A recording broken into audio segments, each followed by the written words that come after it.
sa Pilipinas ay parang kalesa, pero dito sa Japan, tao ang humihila. Traditionally, mga lalaki talaga ang gumagawa nito, pero paglipas ng panahon ay meron na ring mga babae na nagtatrabaho dito. Isa na nga dyan, si Nana. Si Nana ang magiging tour guide natin ngayon sa araw na to. May pagkulitan tayo sa kanya. Kilalanin natin siya at alamin natin ang konting istorya ng buhay niya. Habang iniikot niya tayo dito sa mga tourist attraction sa Asakusa, Tokyo, Japan.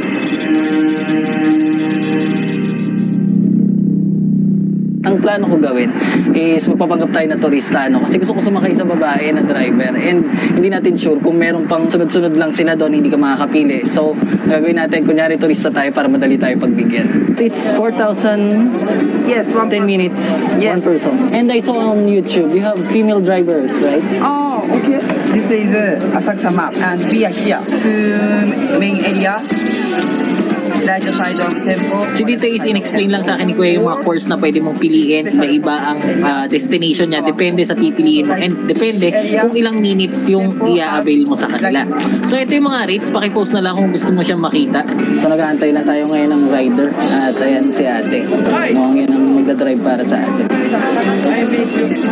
So nakita naman natin ito, maraming pagpipilian ng mga course. Depende kung saan mo gusto nila ikaw itutour. So meron tag 10 minutes, 30 minutes. Hello. Hello.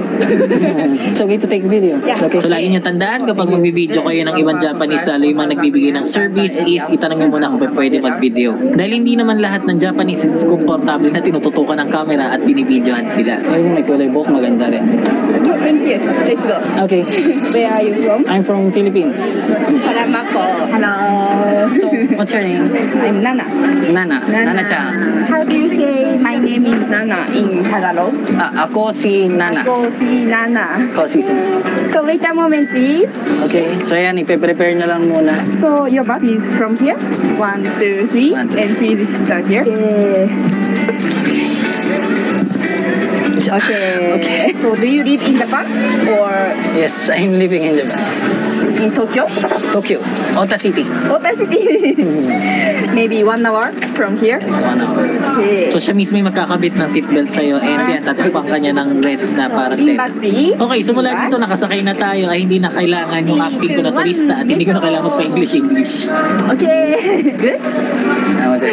実は少し日本語わかるんですけどすごい。勉強したんですか2年前勉強したので、日本語学校入ったので。レッツゴー。でも日本語はちょっと難しいなんで。日本語難しい。そうですよね。今この YouTube では日本語と英語どっちがいいですか？どっちでもいい。どっちでもいい。英語ならもうもっといい